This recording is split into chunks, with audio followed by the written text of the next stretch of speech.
মুক্তাৰ আব্বাছৰ নাম শুনিছ? এখেত মুক্তাৰ আব্বাছ চৰকাৰ ভঙা পতা কৰিব পাৰে। কোন আপোনালোক? আৰু এনেদৰে অনাধিকাৰভাৱে কাৰ্যালয়ত সোমাই যে অবান্তৰ কথাবোৰ কৈ আছে। আবে ই নতুনকৈ টপকিছে বে। চাওক, কোন কিহৰ বাবে বিখ্যাত সেইটো মোৰ জনাৰ কোনো আৱশ্যক নাই। কিহৰ কাৰণে আহিছে কওক আৰু যাওক। মিষ্টাৰ আৱাজ নিচাত।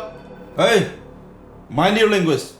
এইটো অফিচ হয়, চহৰৰ কোনো লেতেৰা গলি নহয়। শালীনতা ৰাখি যদি কথা নকয় তেন্তে মই পুলিচক খবৰ দিবলৈ বাধ্য হ'ম। Get out. মিষ্টাৰ বৰ বেছি কথা কৈ আছ তই। পুলিচ মাতিবি? মাত। আবে ঐ, আমাৰ ভাইজনক নোসোধাকে পুলিচে একো নকৰে। Mister Kakati is dead. তাৰ নামত এলত 22 কোটি টকাৰ ঠিকাটো উইদাউট এনি টেণ্ডাৰ মোৰ নামত কৰি দিব। That's all.